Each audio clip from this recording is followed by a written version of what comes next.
Graças a Deus, galera conectada, tudo bem com vocês? Estamos de volta para mais um Papo Jovem e hoje com a presença de alguém que para mim é uma pessoa muito especial, uma pessoa querida, já conheço há anos, Pastor Fábio, é alguém que eu tenho um carinho muito grande, não só por ele, mas por toda a família. É um prazer ter o Senhor aqui para essa gravação de hoje.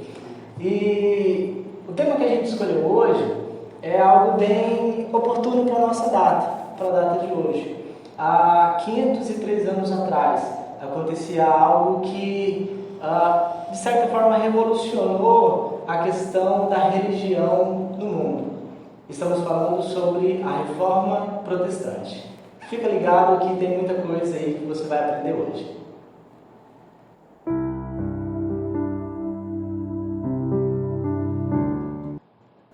Mas o justo viverá pela fé. Esse foi o texto base que foi utilizado para dar início, dar um start nessa reforma protestante. Mas o que foi essa reforma? Do que se trata em tudo isso? O que mudou depois que isso aconteceu? Qual a influência de tudo isso para os nossos dias atuais? E é isso que a gente vai aprender hoje com esse tema. Por isso, presença de alguém que tem muita bagagem de história, que pode nos ajudar bastante a entender um pouquinho de tudo isso. Então, já começando, pastor, como que se iniciou essa questão de reforma? Por que reforma? Muito bem. Queridos, graça e paz, né? É um prazer estar aqui e é um tema realmente pertinente, né? 31 de outubro, né, nós sabemos que justamente comemora-se a data, né, dessa reforma, e para que a gente possa responder, começar, né, Tiago, refletindo sobre essa pergunta, nós precisamos entender o que significa reforma, né? Reforma, ela vem na verdade, né, de trazer de volta uma forma original, né? Então, o que aconteceu com a reforma protestante foi justamente isso. A igreja cristã, como um todo, ela estava caminhando, né, em uma direção, e em determinado momento o Senhor nos alertou e levantou alguém para nos ajudar. Tá? Então, a princípio, essa necessidade de reforma é justamente isso, trazer de volta uma forma original. Amém? Amém. Glória a Deus. E nesse sentido, a gente já percebe que se era necessário trazer algo para a forma, para o modo original, quer dizer que as coisas elas estavam perdendo rumo, perdendo a direção e precisava ali de ser corrigida para voltar ao rumo correto. Como que isso aconteceu? Sim, quem foram essas pessoas? Como que iniciou-se esse processo todo até chegar nesse tão esperado e falado dia 31 de outubro de 1517? Realmente foi uma longa caminhada, né? Foi uma longa caminhada importante. É importante nós estudarmos um pouquinho, né? Hoje todo mundo tem disponibilidade de fazer uma pesquisa, de estudar. A gente vai dar aqui, né, tirar uma pincelada assim, mais breve de tudo que aconteceu, né? Primeiro nós temos que entender onde começou a igreja, né? Atos, capítulo 2, para quem sabe, quem conhece ali com o dia de Pentecostes, a entrada do Espírito Santo, né, para cuidar da igreja do Senhor, ali naquele momento inicia a igreja de Cristo, né? É o que nós cristãos temos essa data como origem. A partir desse momento, nós temos, né, como nós conhecemos, vários ensinamentos. Nós tivemos os evangelhos que foram escritos, né, que nos deixaram uma mensagem, nos deixaram uma direção, um formato para o cristianismo, e posteriormente nós tivemos as cartas paulinas, né? Foram as cartas paulinas que basicamente determinaram as regras, né, e que formulou, né, a igreja de Cristo. Tá? Então, até esse determinado momento, começando em Pentecostes, passando pelos pais da fé, até chegar nas cartas paulinas, a igreja ia bem, né? Até um determinado momento. Tá? A Bíblia diz que enquanto a igreja era perseguida, no livro de Atos, a igreja crescia. Crescia e o Senhor ia acrescentando, né? Apesar da perseguição, a igreja crescia. Porém, no ano 300 depois de Cristo, foi que a gente realmente teve uma revolução geral no que a gente pode dizer de igreja, né? Que foi a conversão de Constantino, os irmãos, né? O imperador Constantino, os irmãos podem pesquisar para saber sobre ele. Então, quando ele se converteu, ele começou a mudar a estratégia de tratar a igreja, sabe, Tiago? E muitas vezes é essa estratégia, esses detalhes que a igreja, né, acaba deixando tomar a sua forma, e aí começou a mudança. Enquanto estava lutando espiritualmente, estava bem. Mas quando o Estado, né, abraçou a igreja, o Estado começou a misturar as coisas. Nós temos aqui a santa palavra de Deus, a nossa regra de fé. Amém? Essa é a nossa regra de fé. Quando o Estado, né, através de Constantino, eles abraçaram a igreja, eles começaram a trazer alguns costumes e algumas tradições que até então não eram permitidos. E foi aí realmente que começou a deformar, né? A deformar o Estado original. Vou só citar alguns exemplos aqui rapidamente, né? Que a gente pode pesquisar também. Mas nós temos, por exemplo, a inclusão de rezas mecânicas, a inclusão de adoração a ídolos, adoração a imagens, consagração de objetos como sendo sagrados, né? Nós tivemos também algumas situações de mudança, por exemplo, na cultura, não somente mais a palavra de Deus, né, que era realmente a verdade, mas a tradição também, né? A igreja começou a abraçar todas as culturas, e essa é a ideia, né? De que tudo pode, né? Está tudo bem, se todo mundo estiver feliz, então está tudo bem, está tudo certo. E na verdade estava deformando, estava corrompendo a igreja. Até, meus irmãos, né, ali do ano 300, até o ano de 1500, que depois chegou em 1517, a reforma, então a igreja ela tomou uma forma muito diferente. Culminando, o que realmente assim ficou marcado, um pouquinho antes da reforma, foram as atitudes, né, e os decretos lá do Papa Leão X, em que ele instituiu a venda de indulgências, né? E o que seria essas indulgências? Seria como se fosse um pagamento pela salvação, né? Depois de tudo isso que passou pela igreja, dessas tradições, então a igreja católica romana, né, a partir daquele ponto não era mais igreja cristã, somente igreja católica romana, por causa do Império Romano. Então, a partir desse momento, ele instituiu que através de venda de indulgência poderia salvar a alma das pessoas que estavam no purgatório, né? Que seria um purgatório, que também foi uma ideia, né, inserida dentro do cristianismo. Esse purgatório seria um local de espera, onde a pessoa, se tivesse a compra de indulgência, ela poderia ser salva, e se não tivesse, ela seria condenada, né? Então esses foram os pontos, assim, vamos dizer assim, mais graves. Teve vários, meus irmãos, tá? Mas esse foi o ponto mais grave, que culminou nessa revolução, né? Vamos dizer assim, essa revolução protestante cristã. E o que nós podemos tirar, né, de lições, assim, rapidamente isso aqui, é que Deus, apesar de todas as situações, imperador, dogmas, doutrinas, Deus ele tem cuidado do povo dele ao longo da história. Em momento nenhum Deus tinha perdido o controle da igreja, não é verdade? Ele sempre tem o controle de tudo. Às vezes permite que as situações aconteçam, mas ele tem o controle de tudo. E até chegar nesse ponto, ele levantou alguém para resolver. Amém? Essa é uma breve história do que aconteceu. Que história, né? Então a gente pode ver aqui como que foi a evolução da igreja, né? Desde os tempos de Cristo até esse momento, antes desse momento pré-reforma.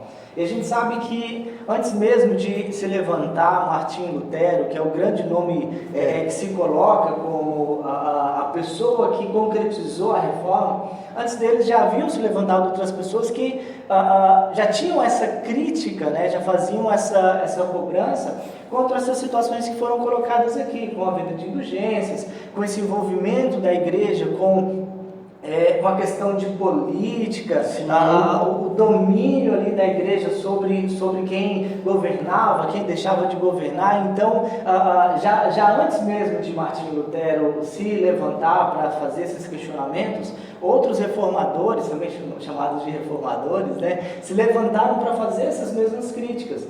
Então, a gente percebe, olhando a história, que as coisas não começaram a acontecer com Lutero. Antes de Lutero, isso já tinha dado um start. Sim. As pessoas já começaram a abrir os olhos quanto a algumas situações, então, a partir daí, a gente chega até na posição de Lutero. Exatamente. Então, teve esses pré-reformadores, essas pessoas que já faziam essas críticas, mas quem, de fato, ali trouxe espalhou de verdade a ideia, vamos dizer assim, foi exatamente Lutero. Exatamente. E quem foi Lutero?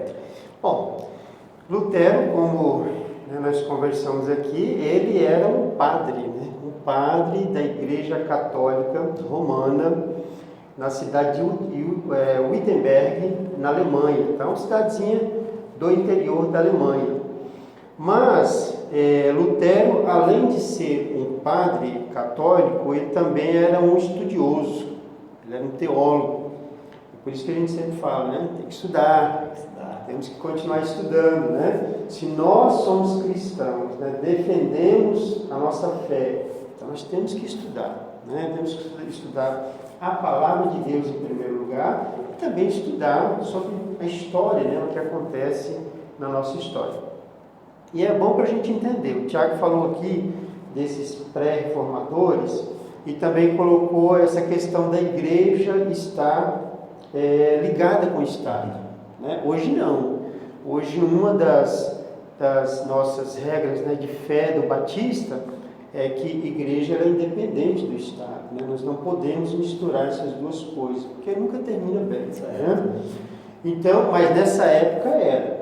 E como que a igreja chegou a esse ponto, né? A igreja católica romana chegou a esse ponto de ser ligada ao Estado e às vezes até mais poderosa do que o Estado, tá?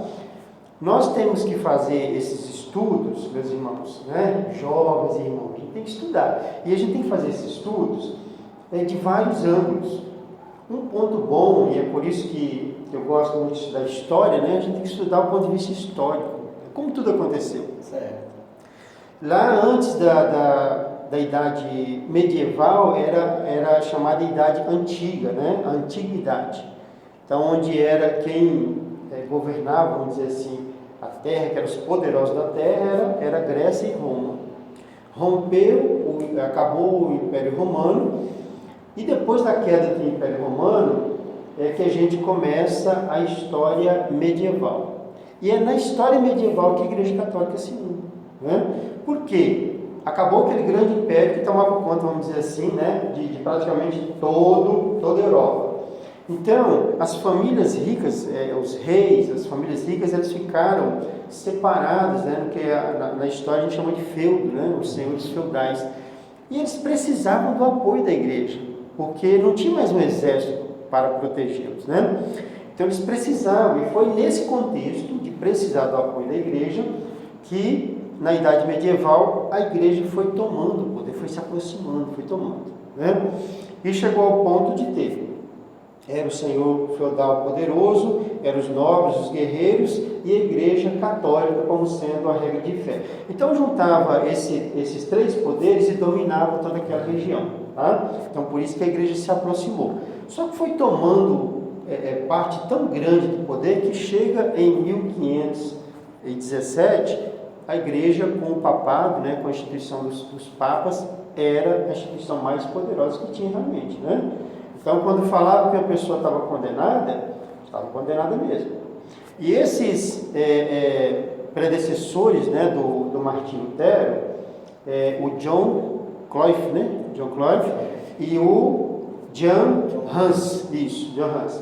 O primeiro era francês, né? O primeiro era francês, e o segundo da região ali da República Tcheca, né? Na pesquisa que eu fiz. Eles já vinham com essa ideia, eles também eram padres, eles também eram teólogos, eles já vinham observando que aquilo que se praticava que a Igreja Católica Romana praticava não estava de acordo com a palavra de Deus. Verdade? Principalmente quando se dizia em relação à salvação, em relação a riquezas, em relação ao poder. Né? E 100 anos antes de Martinho Lutero, né, que é o nome da reforma, eles já fizeram seu protesto. Né?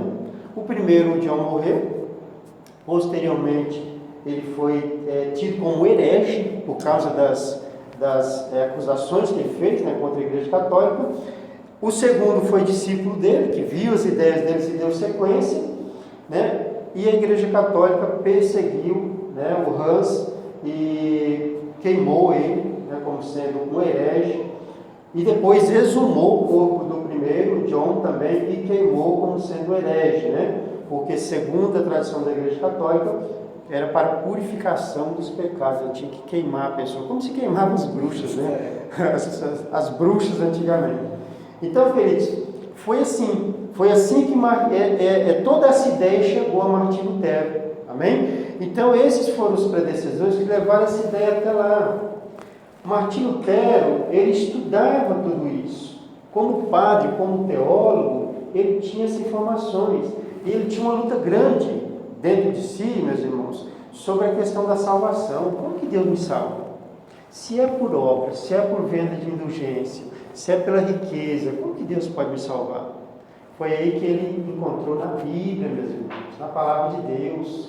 E nós vamos ver o versículo aqui, Romanos, capítulo 1, versículo de número 17, foi o versículo que trouxe libertação para o nosso irmão Lutero, né?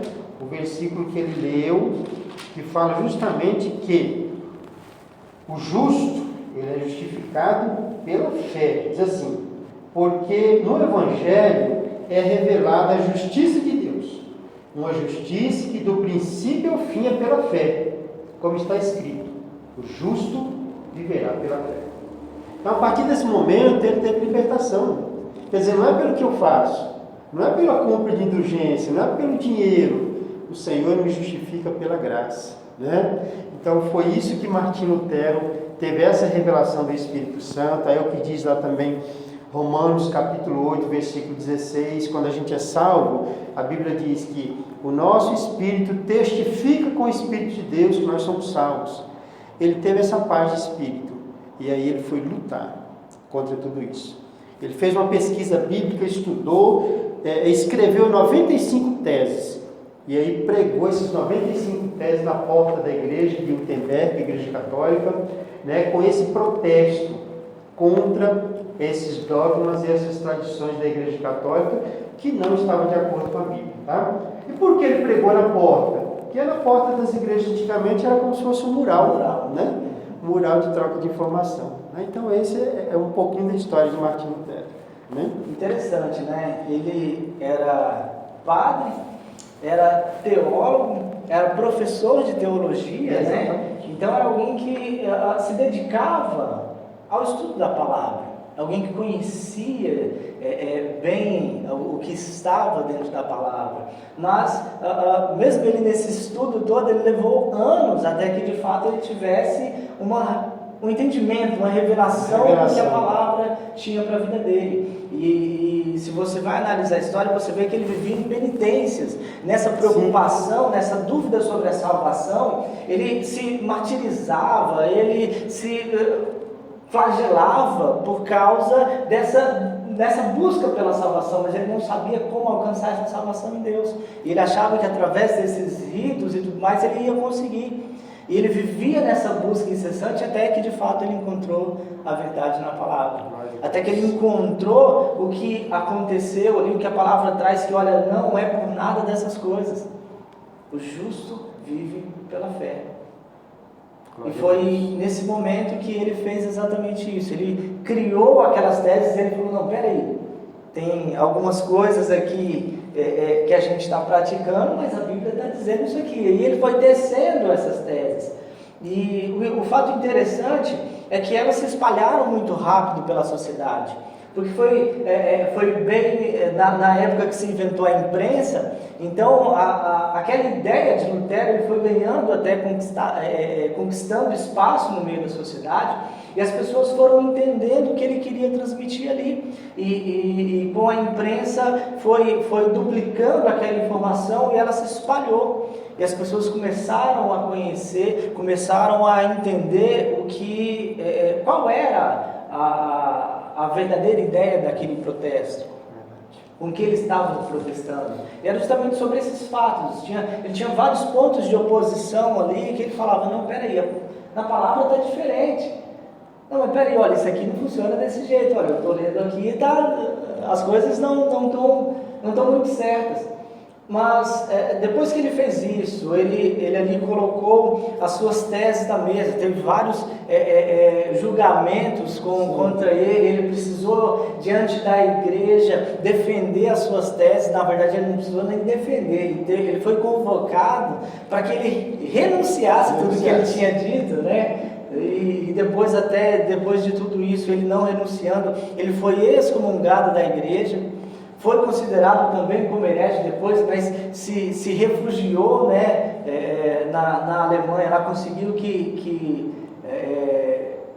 se sentiu protegido, achou um lugar de proteção para ele ali, e ele ficou lá. E daí, nesse momento da história, que a gente vê que acrescentaram benefícios para os nossos dias de hoje. Por causa de toda essa situação, a gente chega nos nossos dias atuais. O que a reforma ela traz de bom para a gente hoje? O que a gente pode olhar no passado e falar assim, olha, isso aqui veio por causa da reforma? Verdade. Bom, meus queridos, em primeiro lugar é que todos nós precisamos de uma reforma. Todos nós, né? A palavra do Senhor já diz lá em Jeremias que o Senhor, né, ele olhou para Jeremias e falou, Jeremias, desce lá na casa do oleiro que eu tenho uma mensagem para você. E a mensagem que Deus trouxe através do oleiro e do vaso era que Deus não ia aceitar vaso quebrado, vaso deformado, trincado. Toda vez que o oleiro estava fazendo, né, os irmãos já leram e conhecem, quem não leu busca. Mas toda vez que o oleiro estava moldando o vaso e quebrava, ele quebrava tudo e fazia de novo. Então, essa mensagem da reforma é muito forte para nós, porque nós precisamos, meus irmãos, de refletir sobre a nossa vida, sobre a nossa fé, sobre a nossa família, sobre como nós estamos nos portando, sobre o nosso caráter. Nós precisamos diariamente disso, de uma reforma. Assim, para a igreja, né, ele trouxe o benefício que ele chama de 5 solas, né, que na verdade seria 5 somente. Ele, né, definiu essa reforma de Martinho Lutero como sendo 5 somente, né, que somente a Escritura de Deus é verdadeira, somente a Bíblia, somente o Senhor é nosso único Deus e Salvador, somente Cristo. Somente pela fé viria a salvação, não é verdade? Somente através do Senhor Jesus Cristo, que media, né, o homem e com Deus, somente através dele nós conseguimos a salvação. Né? E o Senhor Jesus, ele não nos deixa esquecer de que Deus, nosso Deus, ele não pode ter a glória dele compartilhada com ninguém. É a última, somente a Deus a glória. Então isso é uma regra de fé batista, né? A gente tem essas regras básicas que nos mantêm na direção certa, né? E ela nasceu com os apóstolos, né? Foi bem até ali 300 depois de Cristo, depois de toda essa deformidade aí.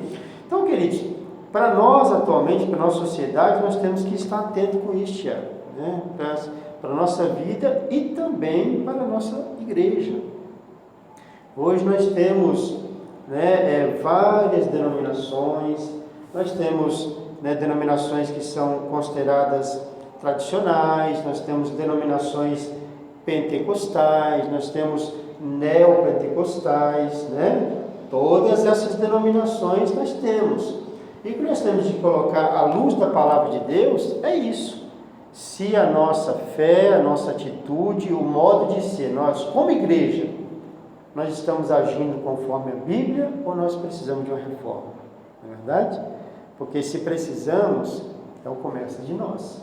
Começa da nossa vida para depois nós conseguirmos ajudar os irmãos.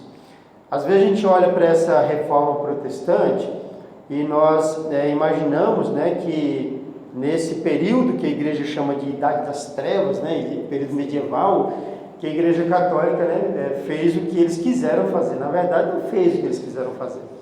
Deus também usou a Igreja Católica para fazer a vontade dele, que foi espalhar a palavra de Deus. Querendo ou não, foi o órgão que, né, instituiu o cristianismo, foi o órgão que, né, propagou a fé cristã, que padronizou a fé cristã em toda a Europa. Então, fazendo certo ou errado, Deus estava no controle, da mesma forma que Deus está no controle da nossa vida. Agora, os erros têm consequência, né? Quando nós erramos, tem consequência, tá?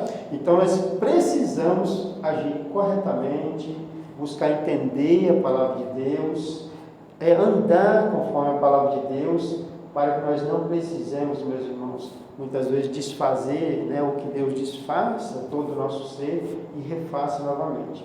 Mas se precisar, ele faz, não tem problema. Amém? Esse é benefício para a nossa sociedade hoje. Um ponto até interessante nessa questão de benefícios, você mergulhando um pouquinho nessa história de Lutero, você vê que foi nesse momento de exílio, vamos dizer assim, que ele teve a oportunidade de traduzir a Bíblia. Sim. Foi outro ponto importante, que hoje a gente conhece essa Bíblia aqui, tem várias versões, uma um pouco mais atual, outra um pouco mais clássica, mais antiga, mas a Bíblia que nós temos hoje, que é possível que a gente interprete de uma maneira fácil, ela teve que ser traduzida por alguém da sua língua original ali. Então foi Lutero quem se debruçou para traduzir a Bíblia, traduziu ela para o alemão e depois ficou disponível, né, vamos dizer assim, para que fosse traduzida para outras línguas também. Então também contribuiu, porque naquela época a igreja em si tinha até esse bloqueio. Sim. De que as pessoas não liam a palavra, elas não tinham esse contato com a palavra. O contato que elas tinham era aquilo que a igreja ensinava, e somente aquilo. Exatamente. E com essa reforma a gente pôde hoje ter livre acesso à palavra de Deus. Então, dali, de todo esse momento de tradução, ela pôde ser compartilhada, pôde ser espalhada para outras línguas, para outras nações, e hoje ela está fácil aqui na nossa mão, graças ao sacrifício, vamos dizer assim, de muitas pessoas lá no passado. Então, todo esse processo trouxe muitos benefícios para a gente hoje. Hoje existe esse conceito de religião protestante, e veio justamente desse processo, desse momento de reforma que trouxe todo esse protesto, e chegamos até hoje. Tem várias denominações, tem vários vertentes aí. Você tem os luteranos, você tem os batistas, tem os anglicanos. Às vezes até difere uma visão de um para outro. A gente sabe que os ensinamentos de Lutero, eles foram compartilhados, foram espalhando pela Europa, chegou até a França, aí se levantou na França João Calvino, que foi outro também que teve grande influência, e daí também foi espalhando, e tem outros fatores aí no meio também. A gente sabe que depois que alguns foram considerados hereges, isso e aquilo, houve até um certo receio pelos próprios protestantes, um achava que era uma coisa, outro já tinha divergência de opinião, mas mesmo com tudo isso, a igreja foi crescendo, não parou de crescer. Mesmo com tudo isso, a palavra de Deus ela pôde ser compartilhada em várias nações. Mesmo com tudo isso, a gente pôde ter acesso à palavra de Deus e entender qual é a mensagem de Deus para nós. Mesmo com tudo isso, a gente pôde perceber que a salvação, ela vem pela fé, ela vem pela graça, ela vem por Cristo. E a gente conhece isso através da palavra, e a gente sabe que somente a Deus nós temos que dar a glória. graças a pessoas que decidiram se doar. Ele teve que passar por uma reforma para que ele tivesse todo esse conceito do que a palavra tinha para a vida dele e que hoje ela tem para as nossas vidas. E chegando num ponto importante, até é uma pergunta, para mim é uma pergunta de certa forma polêmica. A gente acompanha redes sociais e a gente decide participar de alguns grupos, né, para entender um pouquinho o que as pessoas falam, o que elas compartilham. E você vê bastante coisa sobre religião na internet. Certo. Muito, muito, muito mesmo. Algumas coisas você para assim e fala, olha, eu me preocupo com isso aqui, esse negócio aqui é um pouco diferente. Mas por que eu digo que essa pergunta é polêmica, de certa forma é polêmica? Porque quando ocorreu a reforma, a igreja ela tinha uma visão, uma direção, então chegou alguém e falou, olha, pelo que a palavra está dizendo, isso aqui é diferente. Então tinha práticas ali que eram diferentes do que estava na palavra. E a gente chega nos dias de hoje, a gente vê muitas práticas que eram confrontadas por esses reformadores e de certa forma você vê essas práticas ocorrendo, ainda ocorrendo. Essa venda de indulgências, você ter que financiar algo para você ser salvo, para você alcançar a salvação em Cristo, de você vender objetos como sagrados para que isso traga a transformação, traga a mudança para a vida. Mas com base em tudo isso, a pergunta é o seguinte: nós precisamos de uma reforma nos dias de hoje? Eu creio, nós como igreja, de maneira geral, sem falar de placas de igreja, nós como igreja precisamos entender, refletir e voltar aos valores da igreja primitiva. Precisamos, meus irmãos, porque assim como aconteceu com a igreja depois que o Império Romano, o imperador Constantino, ele atraiu a igreja para dentro do seu império, assim como aconteceu naquela época, muitas vezes está acontecendo hoje, que nós cristãos nos adaptamos a um cristianismo de bens, de ser atraído ao Senhor. Eu estava ministrando quinta-feira na igreja, que ser atraído pelo Senhor por causa de bens, por causa de realização de sonhos, que o Senhor nos ama e Ele quer o melhor para nós, é isso mesmo. Agora, o melhor para nós não significa bens materiais, não significa dinheiro, posses, riquezas. Esse não é o contexto. E, infelizmente, nós temos vivido em uma sociedade em que isso é muito valorizado. Essa questão de vir para Deus para agregar valor. Não, nós temos que lembrar dos apóstolos. Enquanto a igreja estava sendo perseguida, a igreja crescia. E se a igreja, meus irmãos, não está sendo perseguida, é porque está de comum acordo com a sociedade. Então tem alguma coisa errada, né, Tiago? E quando eu falo igreja, eu falo de nós. Eu faço parte da igreja, o Tiago faz parte, né? Nós precisamos pensar sobre isso. Aproveitando a data, e precisamos pensar sobre isso. Por quê, meus irmãos? Deus é soberano. Deus é soberano. Conhece todas as coisas. Então Ele está sob o controle de tudo.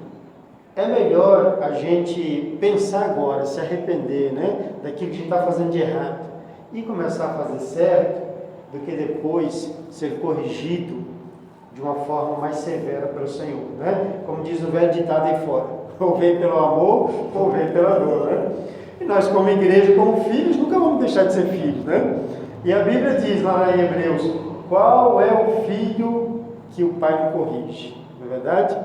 E ainda diz assim: o Senhor corrige aquele que Ele ama. Então, meus irmãos, eu fico realmente preocupado, a partir de mim, partindo da nossa convivência, para depois a gente olhar para os outros. Eu nem olho para outras igrejas, meus irmãos, tá? A gente vê tudo que acontece por aí, mas o nosso foco não é olhar para outras igrejas, é olhar para nós, Se nós estamos fazendo o que é certo. E eu confesso para os irmãos, muitas vezes nós como igreja, nós estamos errando na forma que nós estamos conduzindo na nossa sociedade, na pregação da palavra, na exortação, né, na organização da Igreja de Cristo aqui nessa terra. O Senhor está voltando e é bom que estejamos preparados, reformados. Amém? É isso, meus queridos. Que mensagem, que palavra. É importante, resumindo até tudo isso, é importante que a gente entenda essa mensagem, essa data, não só como uma data simbólica para aquilo que nós somos hoje, mas que seja esse momento de reflexão sobre tudo aquilo que nós devemos ser, na verdade, sobre o que nós temos que ser de verdade. Que a gente possa ter esse momento e analisar se de fato nós estamos voltados para a cruz. Se a nossa postura, se a nossa atitude, ela de fato é conforme os ensinamentos da palavra são. Que a gente possa ter, de fato, como o pastor disse, a gente ter essa autoanálise e pensar, nós precisamos de uma reforma? É necessário que a gente tenha uma reforma. E essa reforma até precisa ser diária, né? Em casa a gente tem um cuidado diário também. Caso estragou uma coisinha, você vai lá e reforma. Estragou outra coisinha, você vai lá e reforma. Então nós precisamos nos reformar diariamente. Nós precisamos ter esse cuidado com a casa, o corpo de Cristo, todos os dias. Que a gente aproveite essa data para esse momento de reflexão. De entender que é necessário que a gente se reforme. Que a gente volte à essência das coisas, que a gente volte aos primeiros ensinamentos, que a gente volte lá no início, na origem, na fonte, e reveja onde hoje a gente está num caminho diferente, e volte a seguir aquele caminho. O caminho que vem de Cristo, aquilo que a palavra de Cristo nos orienta. Voltando aqui naquilo que, na base do que Lutero nos deixou, das solas, só a Escritura, somente a Escritura. A base da nossa vida é isso aqui. A nossa vida cristã é o conhecimento do que Cristo Ele nos deixou. É a palavra, a mensagem dele para as nossas vidas. Somente a fé, somente a graça, somente Cristo. É importante que a gente traga tudo isso. Não há outra forma, não há outro sentido, não há outro lugar por onde você vai encontrar a salvação. Está aqui a resposta. E no final de tudo você tem que saber que somente a Deus toda glória. Glória a Deus. Somente a Ele toda glória. Que a gente tenha esse momento de reflexão, que a gente busque ser reformado todos os dias. Mas do que acontece em volta, do lado de fora, em qualquer lugar, que a gente olhe para dentro de nós mesmos e busque ser reformados por Cristo todos os dias. Essa é a mensagem de Cristo para a sua vida no dia de hoje. Glória a Deus. Amém. Meus irmãos, é isso. Agradeço a oportunidade. Espero que através dessa história linda da nossa vida, da nossa igreja, o Senhor possa continuar fazendo a obra na sua vida, na sua casa, na sua família.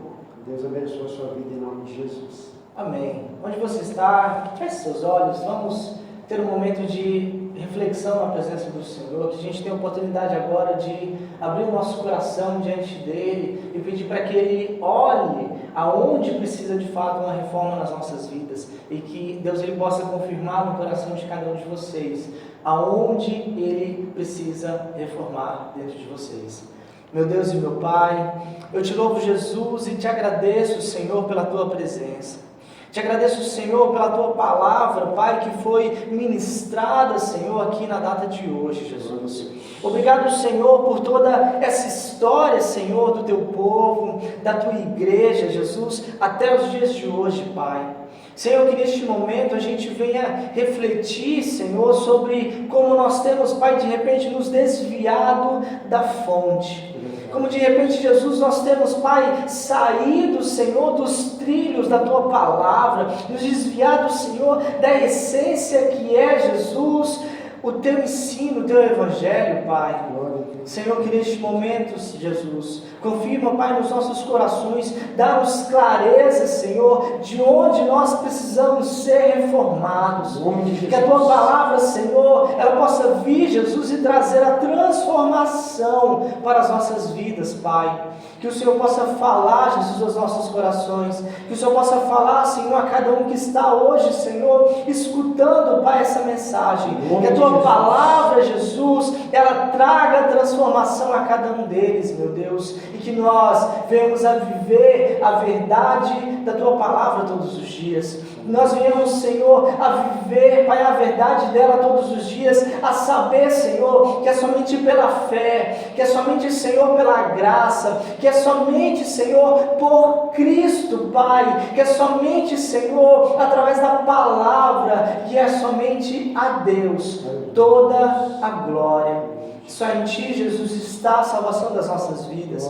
Só em Ti, Senhor, está a essência, a fonte do Evangelho. Só em Ti, Jesus, está, Senhor, toda a base da vida cristã. Está, Senhor, a rocha, a estrutura, Senhor, da nossa vida, da nossa caminhada como cristão, Pai. Que verdadeiramente, Senhor, sejamos, Pai, alicerçados nessa rocha. Que verdadeiramente, Jesus, nós sejamos, Pai, reformados todos os dias, através da Tua presença e através da Tua palavra, Pai.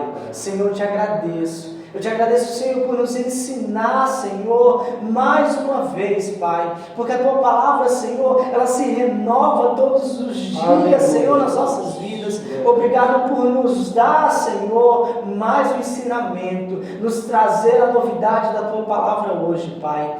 Obrigado, Jesus. Obrigado, Senhor. Em nome de Jesus. Amém.